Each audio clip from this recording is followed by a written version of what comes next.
What is going on, everybody? It's the Frost, and we're here for our Monday Night Raw review for April the 26th, 2021. We are on our way to WrestleMania Backlash, coming to you in, I think, about 3 weeks' time, and this show sucks. Can someone explain to me how a company that produced us a pretty good show in SmackDown on Friday is also responsible for the worst TV show, the worst wrestling show on cable television in Monday Night Raw? Who books this shit? Who thinks any of the shit we see on here is funny or is any fucking good? This company, like I said, SmackDown was fantastic. It wasn't perfect, but it was a good show. But this was terrible. We had tomato throwing. We had water being thrown on somebody, and then Nia Jax slipping and falling face first because it's funny. God damn it, it's such good shit. Please. This show is ridiculous. I don't know who thinks this shit is good. It's not. It's not. So, we open the show up. It's supposed to be a tag team match. Mason TBar versus Braun Strowman and Mandy Orton and Drew McIntyre after what happened last week with the DQ, which Mason TBar lost, and then they won by disqualification themselves. Before the match, we have, and by the way, this is the third week for Andrade, and he keeps getting worse. The guy has no passion. The guy has no fire. He's like, he screams a fucking finishing move, and it's like, dude, shut the fuck up. When Corey Graves and Byron Saxton are commentating on matches, it's fine. But as soon as Adnan Virk opens his mouth, I want to change the fucking channel. It's doing something when Byron Saxton is the second best commentator on the group, and he's not the third wheel. It's just ridiculous how much we have to deal with. I just can't stand this show. Just which I don't care. I don't give a fuck how best friends he is, how much of a friend he is to Nick Khan. I don't care. Doesn't mean he doesn't belong behind the desk calling a wrestling match. And it's an insult to the wrestling business to put someone like him on here. Go back to baseball and stay there. But Mason TBar are in the ring. They're waiting for their opponents. We see Drew McIntyre standing backstage. He's getting some more reps, getting some reps in, getting himself ready for the match. Braun Strowman comes up and is like, where's my thank you for saving your ass last week? And of course, Drew's like, if I'm correct, I asked for a handicap match last week. I didn't need your help. I didn't want your help. So, Drew McIntyre said, not Drew McIntyre, but Braun Strowman's like, you know what, man? I'm going to do this, what you couldn't do last week. I'm going to go, and I'm going to be taking these two on in a 2-on-1 handicap match and do something that you couldn't do. And Mike Braun tries to make his introduction for a tag team match, but Braun says, nope, this is a 2-on-1 handicap match. So, we have this match. It doesn't go very long. Mason TBar get the disqualification again, beating up on him the same way they did Drew McIntyre last week. After the bell, they come out. Drew McIntyre comes out. He clotheslines Mace to the floor while Braun knocks TBar on the floor. They stand tall. They argue some more. We go to commercial break. We come back, and we're having the tag team match we were having in the first place. And I'm sitting here thinking to myself, why? What is the point of doing the argument between these two if you're just going to have the tag team match anyway? So, they have the match. Again, it doesn't go very long. Mason TBar win by countout. So, Mason TBar are 2-2 against Braun Strowman and Drew McIntyre. Will there be a fifth match? Probably not. But that's where that goes. Of course, towards the end of the match, Drew McIntyre goes for a clothesline on TBar, on Mace. I think it was. Yeah, it was TBar, I believe it was. Yeah, TBar. But Braun Strowman and them end up colliding. Braun Strowman and Drew McIntyre end up colliding as they're both trying to attack the guy at the same time. So TBar gets in the ring, gets the count out, win. Whoop-de-fucking-do. After the match, Braun Strowman hits him with the running power slam, and that was that. Just a big waste of time to start the show.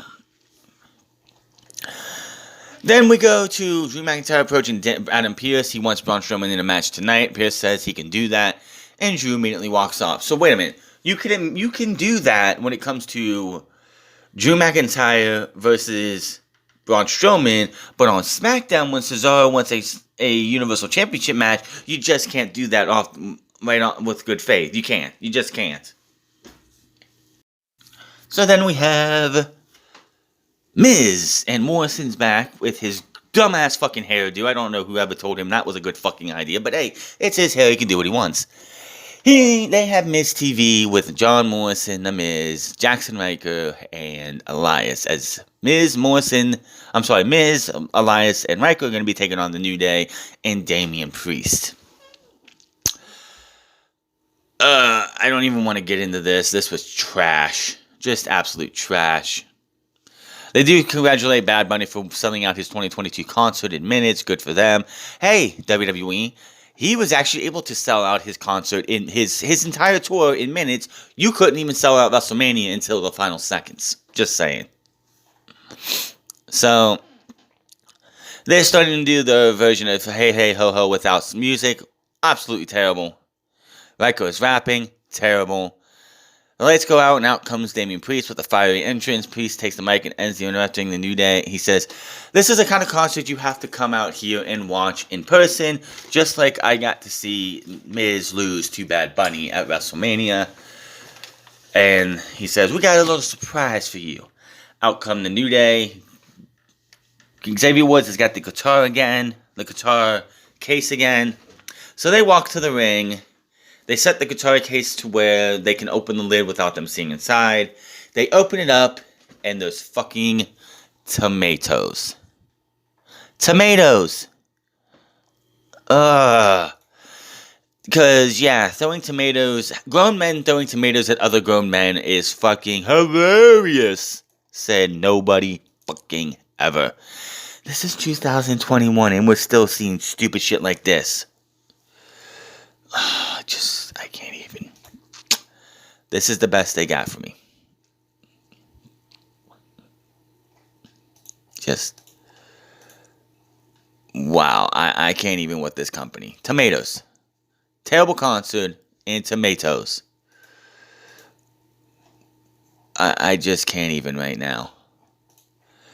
So, we have the match. Elias, Jackson Ryker, and The Miz versus Damian Priest in The New Day. It was a really good match, I would say that. I mean, all 6 guys went out there. They gave you a heck of a match. But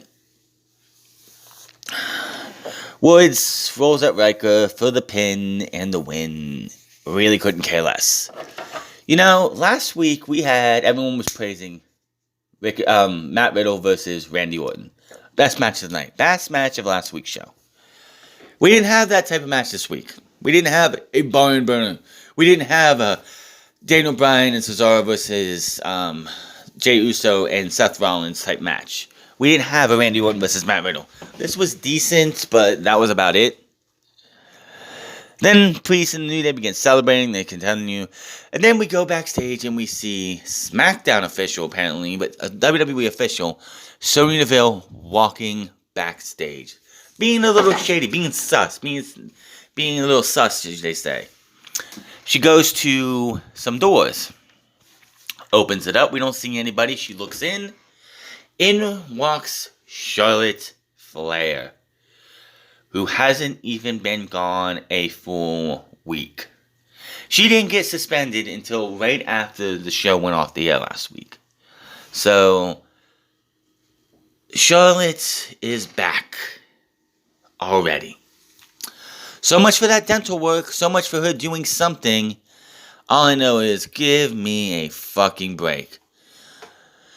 So the Deville, Flair walk, we go to commercial break, we come back from break, and Sonya Deville is in the ring. She says, here comes 13-time Women's Champion, Charlotte Flair. And they also talk about how Flair was suspended indefinitely and fined $100,000 for attacking referee Eddie Orengo, I don't know how to say his name.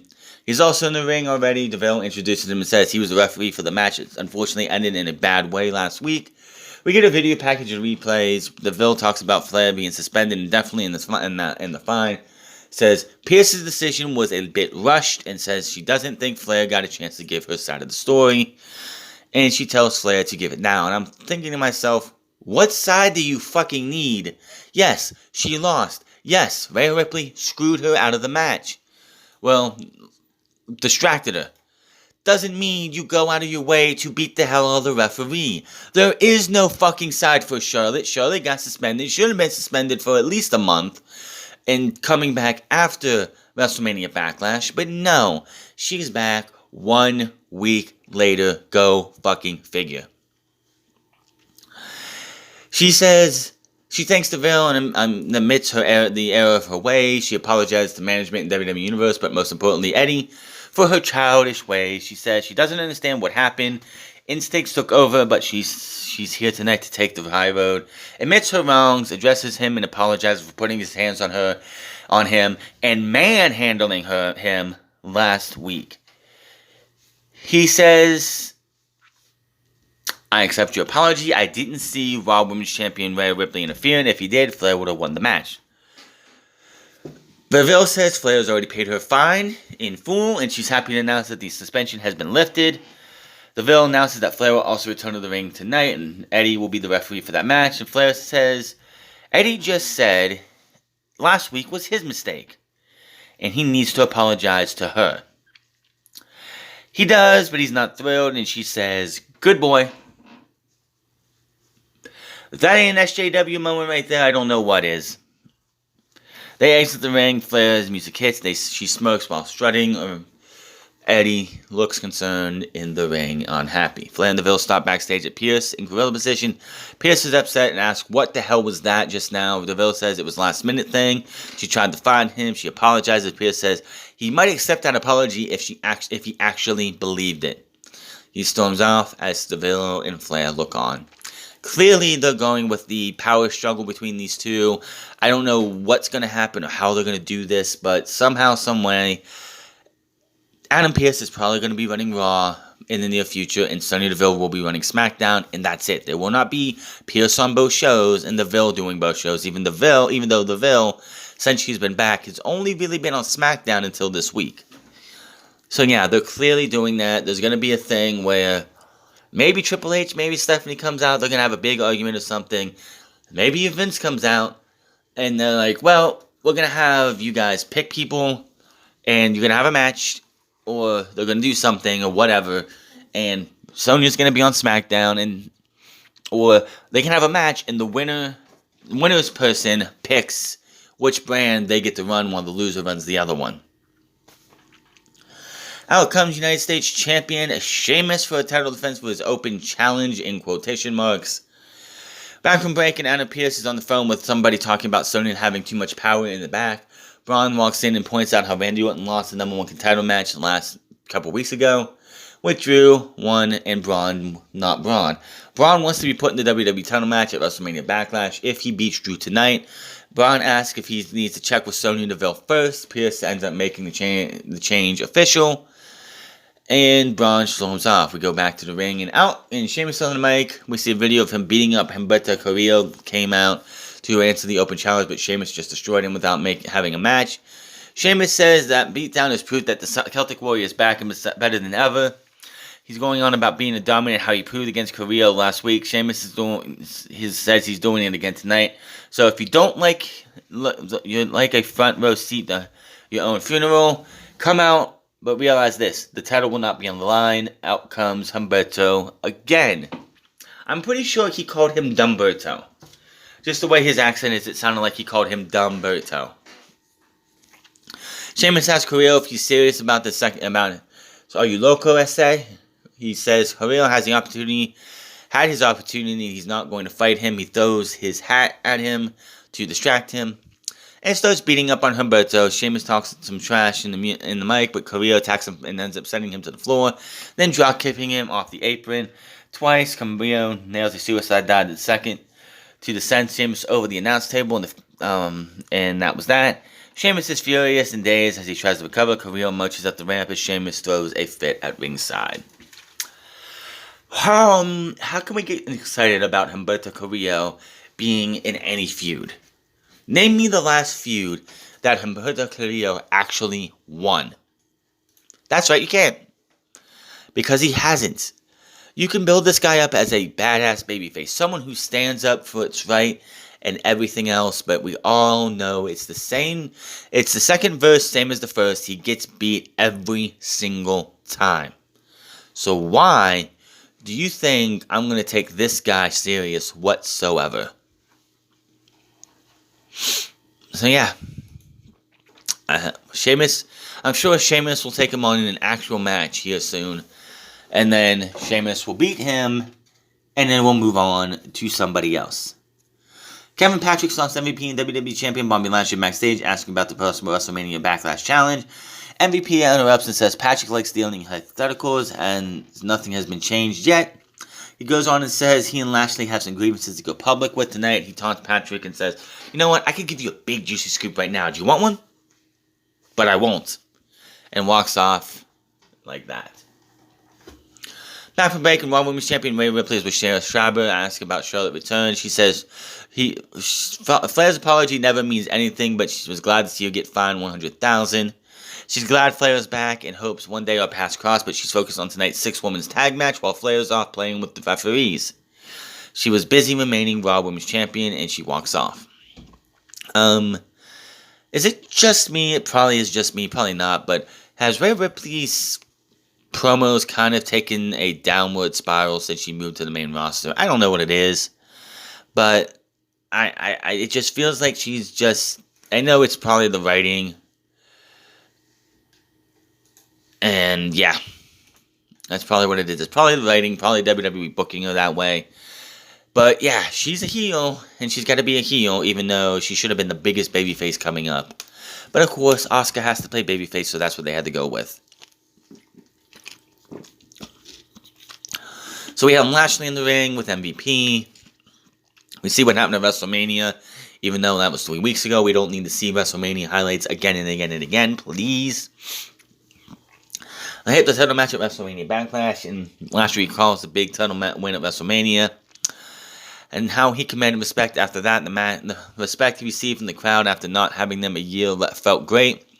He goes on and compares Drew to a piece of gum on the bottom of your shoe. He mentions how he will defeat Drew again, but he might be a triple threat.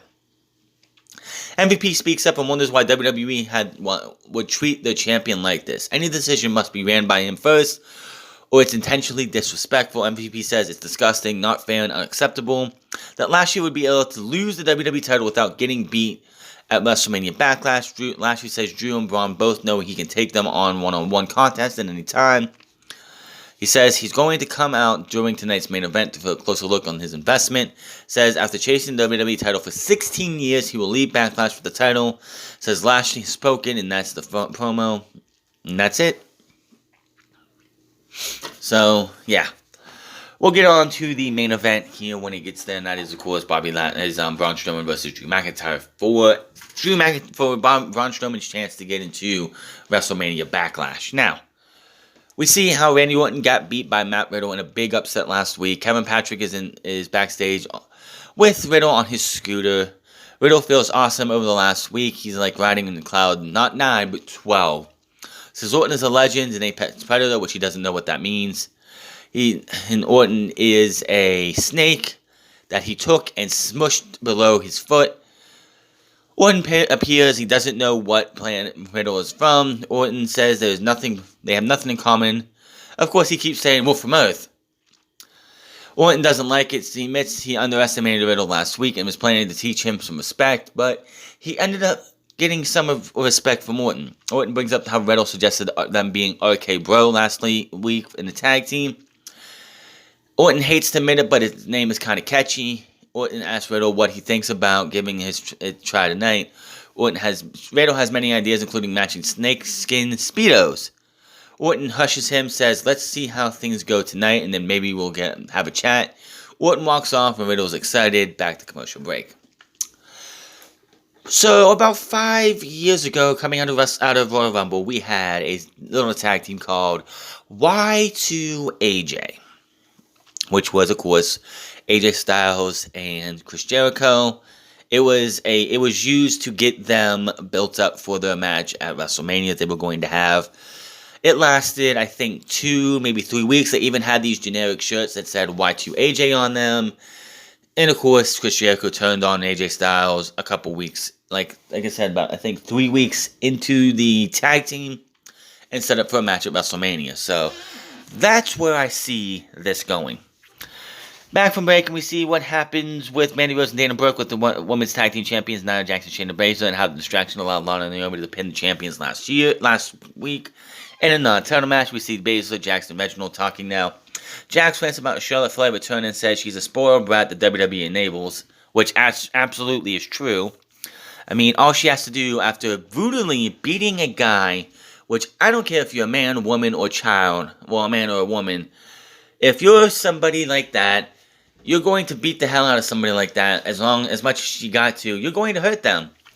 And all she had to do was say, I'm sorry, Papa Vince. I'm sorry for being a child. I'll never do it again. And Vince McMahon brings her back. Baszler interrupts and says, no more distractions, no Flair, Brooke, or Rose, even Reginald. But Baszler points out how Reginald distraction led to Jax losing. Jax says it was Baszler's fault. Baszler storms off by herself after telling them again. No distractions. A crew member delivers flowers to Jax. She thinks they're from Reginald, but Angel Garza walks up and they're from him. Reginald isn't impressed. Garza sent them to Jax because she is beautiful. He kisses her hand and wishes her good luck, and they walk off. Jax and Reginald keep walking. She's walking by Rose and Brooke when she nails Rose with the flowers, telling her to put these in a water, bitch. And they're walking as Brooke and Rose seethe. So, you mean to tell me, of all the women on the WWE Raw roster or SmackDown roster, you have Angel Garza, who is engaged or married by now, pining for Nia Jax. All the beautiful women on the roster, and you're pining for Nia Jax, who has a little love boat thing with Reginald. So, why do they keep doing these unbelievable love stories with Nia Jax? Remember Enzo and Nia? How that was going until Enzo got fired? Now you're going with this. Please. Again, I don't know why they have this gimmick for Angel Garza. We already know he won the Cruiserweight Championship at the end of 2019.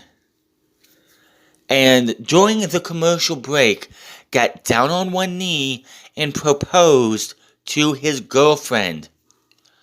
And he comes up to the main roster, and he's supposed to be this ladies' man who just all the women want to be with him. It is so fucking bullshit. It is the dumbest thing I've ever seen, and it just needs to be it needs to be removed. I'm sorry, it's just so dumb. But I guess this is what you gotta do for a guy like Angel Garza, who is talented as fuck in the ring, and they just refuse to use him right. I wish this motherfucker would just be able to leave WWE and go somewhere else. Because they are abusing his talents over everyone else. Guys like him, Lindsay Dorado, Grand Metalik, all of them. Yeah, they are. It's just so fucking annoying having to sit here and watch as these guys just get misused and miscast, and we just have to deal with seeing just high-profile guys who could be used. Like, if Garza went and left and went back to Impact Wrestling, or went to NWA, or went to Ring of Honor, or even came to AEW, he would be used way better than he is in WWE. Just like you can say that about 95% of this roster. But again, I don't really want to see Nia Jax in another fucking bullshit love story. MVP walks up to Braun Strowman and wants to talk about but they have some words. MVP goes on about how WWE Champion Bobby Lashley isn't happy about Braun Strowman trying to weasel his way into the WrestleMania Backlash match. Strowman interrupts and says Lashley can bring his own message to Strowman, but MVP can tell this to him, that when he beats Drew tonight, there ain't a damn thing you can do. Bobby Lashley or Drew McIntyre can do about him winning the WWE title. He puts the jump rope or whatever he was using on his shoulder and walks off. Randy Orton and Matt Riddle versus Shelton Benjamin and Cedric Alexander. And wow, talk about an upgrade. Cedric Alexander and Shelton Benjamin got their entrances today. Whoop-dee. Get rid of the fucking birds, please. So we have this match early on. Cedric Alexander and Shelton Benjamin work on Matt Riddle's leg from the start. Randy Orton gets the big comeback. He gets the big old, what do you call it? The hot tag. He's just going crazy on everybody. Goes for an RKO on Shelton. You hear Matt Riddle say, Randy. Randy turns, hits a beautiful, picture-perfect RKO out of nowhere to Cedric Alexander off the top rope. Definitely one of the top ones recently. Goes for something on Shelton, throws Shelton over the ropes, brings him back in for the DDT. Matt Riddle once tagged in. He reluctantly tags Matt Riddle in. Tags him. He hits the DDT. Floating bro. 1, 2, 3. And Randy Orton and the RK Bro, whatever you want to call him, Team RK Bro, whatever, get the win. Matt Riddle goes to hug Randy. Orton's like, nah, man, this is just a test run, man. Calm down. Matt Riddle does his pose. Randy just walks off. And of course, Matt Riddle screams, RK Bro! So we see Alexa Bliss and Lily backstage. That's going to be happening soon. Lana, Naomi, and Asuka versus Rhea Ripley, Nia Jax, and Shayna Baszler. You know what's sad? Rhea Ripley, Shayna Baszler, and Asuka are your three best that they have on this show. And they are forced to deal with Lana, Naomi, and Nia Jax. It's sad. Absolutely sad. But you have the match. Halfway through the match, what happens? Oh, Mandy Rose and Dana Brooke come down with a pitcher. A bucket. Shayna Baszler comes out down and she's going to do something about it. They throw water on the Shayna Baszler. All over the floor. Nia Jax comes over, falls face first into her face. Face first down. Gets back, tries to get up, falls on her face again. She's slipping and sliding, trying to get up. Dana Brooke and Mandy Rose are laughing about this shit. And I'm thinking to myself, these are supposed to be baby faces. They're bullying the heel. What? What am I watching? Dana Brooke and Mandy Rose are supposed to be baby faces, right? Shayna Baszler and Nia Jax are the heels. And you're having them be these gutless cowards who are just picking on Shayna Baszler, not Shayna Baszler, but Nia Jax because they can. Remember about 2-3 years ago, 2008, like 2017 to 2019, how Shayna Baszler was the most feared woman in NXT, snapping limbs left and right, making Dakota Kai second guess her spot in professional wrestling in WWE. And here she is, Hell, 1 year ago, a little over a year ago, she bit Becky Lynch's neck, causing a big cut, and then she went into the Elimination Chamber and she brutally beat 5 women senseless all by herself to go to WrestleMania. Yes, of course, she lost at WrestleMania. Should have won that match, especially with what happened with Becky Lynch. Disappeared for a while, came back, won the women's tag team titles, and has been an absolute joke since then. I feel bad. I really wish that Shayna Baszler was off on her own. Asuka drops Baszler with the strikes, but Shaq turns back over and levels Asuka. Lana counters Ripley in the ring with the close 2 count. Ripley controls and drops her with the Riptide. Jax tags in, delivers the big running leg drop. 1, 2, 3, and the tag team and the champs win. We come back and announce talking Raw talk, whatever. Dana Brooke and Mandy Rose are backstage laughing hysterically about the fact that they made a fool out of Nia Jax again. Sonya comes up and says, you should be ashamed of yourselves. One, getting involved in a match that you won in, didn't have anything to deal with. And also for how they treated women's tag team champion Nia Jax. DeVille and Rose have some words over their history, of course. DeVille says, I should expect this from Rose. She has some laughable taste. Probably taking it to dig that she was kayfabe dating Otis when that got dropped out of nowhere. DeVille threatens to get physical. She picks Rose to be Charlotte's opponent tonight and then says that match is next. And she walks off. We go backstage to the playground. Bliss is on her swing with her puppet friend Lily. She swings with her. Bliss talks about how Lily is her true best friend and the real devil and angel on her shoulder. She says, we too can have one. Tells the viewers to look into her eyes. Concentrate. Think dark and twisted thoughts. We don't have them, which is true. He says, now, repeat after me. Lily, Lily, Lily. Next, she wants you to picture something peaceful. Take a deep breath. Inhale. Think about peaceful it is. And then we see Lily going, ah! Bliss laughs and says, that we got you. That was all Lily's idea. She says, to be honest, she thinks Lily is getting a little tired, a little restless, just hanging out with Bliss on the playground. So I think it's time she went to play with the rest of WWE. But don't blame me for what happens next. She puts Lily up face first and says, Lily made me do it.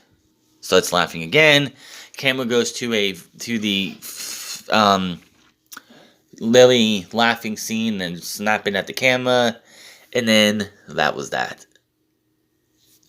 Let's see what happens here. I don't know exactly what's going on. I don't know.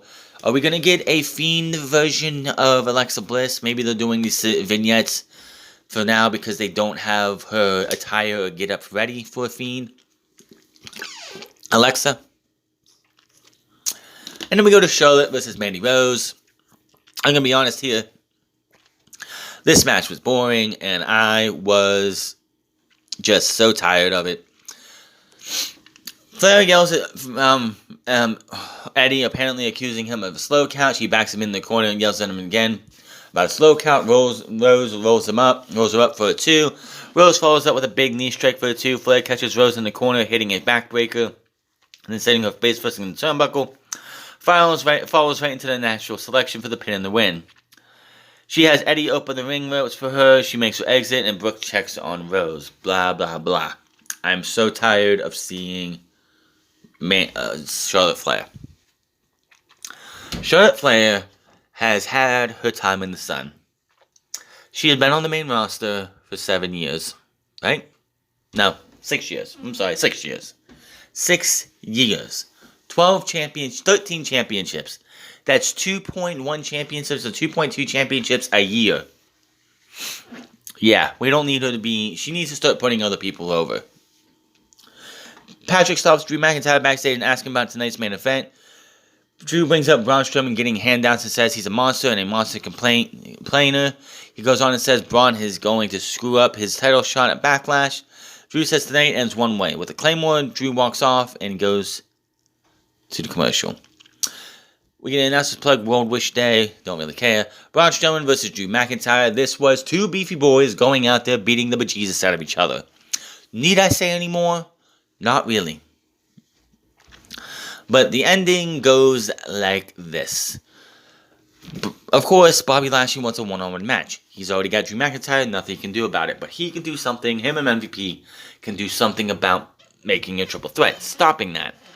So, Bobby gets on the apron as Braun Strowman is going in for the kill. So, he gets on, distracts the referee. MVP gets to the other side, pulls Drew McIntyre down from a power slam. So, Bobby Lashley knocks MVP off. Future Shock DDT. Drew McIntyre gets up, he gets in the corner, ready for a Claymore. When Mace and TBar show up, he knocks them both down, turns back around into a power slam. 1, 2, 3. Braun Strowman is added to the triple threat. Added to the title match. It is now a triple threat match. After the match, he slowly gets back up. The announcers confirm Strowman versus McIntyre versus Lashley. Lashley is standing on the announce table with the WWE title. He is pissed. Braun takes off his shirt, yells out as we go to replays. Braun and Lashley stare each other down. Drew gets up and meets Braun face to face in the middle of the ring. They have some words and point to Lashley. The three superstars tear each other down as Raw goes off the air with Lashley holding the title high above his head. Well, remember what happened the last time Bobby Lashley had a championship going into a triple threat match? He lost. That was the United States Championship. Of course, Matt Riddle won it and went to WrestleMania and then lost it there. What happens now? I'm going to say that I think this is where they're going to take the title off of him. I could be totally wrong. But it feels like they put it in a triple threat match. It also could be that he keeps the championship, but they're beating Braun Strowman because Braun Strowman can take a loss. They don't want to beat Drew McIntyre. They don't want to beat Bobby Lashley. This is just why John Morrison was put into the title match at the Elimination Chamber, because they didn't want to have Bobby Lashley lose his championship via getting pinned. So I'm going to probably go on a limb here right now and say, as of for now, Bobby Lashley is going to retain, but he's going to be pinning Braun Strowman. We have a few weeks left until then, but again, we only have 2 matches. You know, when you have a 5-week period to build for a pay-per-view, you should probably be booking more matches as you go. We should have a match made tonight, the Raw Women's Championship. Who's going to be fighting for that? They could have put that on there. What are the tag team champions, may I ask? Omos and AJ Styles won the tag team titles at WrestleMania. We have not seen them since. So what's going on here? Why am I not seeing Omos and AJ Styles? You spent all that time building those two up to give yourselves a WWE, to give them the tag team titles, and this is what you give me. Them not showing up at all. Oh, and he did call him Dumberto. That's funny. Yeah. Couple things from Raw. Get rid of Adnan Virk. You see, Pat McAfee is on SmackDown. He's doing an excellent job. He is by far better than anything else they probably could have did in the situation they were in. But then you give me Adnan Virk, who's only there because of his friend. Because he is friends with Nick Khan. That is the only reason he is in this show. He's on this show. He has no prior wrestling experience. He commentated on baseball. Baseball and wrestling are 2 totally different things. And it's time to end this shit. Get him off my fucking television. He sucks the life from the show. Because basically, and this is true, these two can, like Byron Saxton and Corey Graves, can do a well enough job to get us through a Monday night by themselves. We do not need, nor have we ever needed, Adnan Virk. He's fucking awful. Again, we're the tag team champions. I don't know.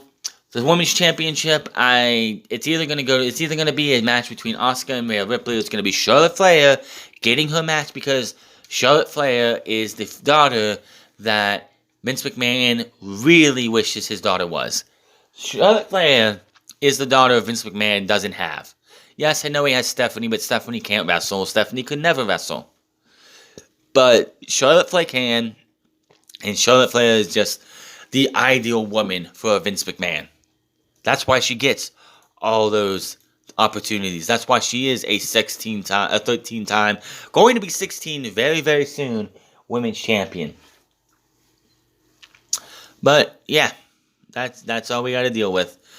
Logic and common sense does not show up on this show, and yeah. Now here's the thing with the whole rated RK Bros thing. If Matt Riddle would have kept the United States Championship, we could have been building ourselves to a U.S. title match between Randy Orton and Matt Riddle at WrestleMania Backlash, which honestly would be better than what we're probably going to get at WrestleMania Backlash. After what we saw last week, I would love to have seen Matt Riddle versus Randy Orton at Backlash for the United States Championship. You find a way to get there without having to have Randy Orton beat Matt Riddle in the middle of the ring. But they didn't do that, and here we are, another shit episode of Monday Night Raw. And that's all there is to it. But Monday Night Raw in the books, another terrible episode, nothing good on this episode whatsoever. Hit that subscribe button, comment down below, like or dislike this video. Find me on Minds at the France Club, find me on twitch.tv/The France Club, find me on Instagram at The France Club, and I'll see you guys on Wednesday when we have actual logic. We actually have stuff that makes sense on AEW. Until then, my name is France, and I'll see you guys later.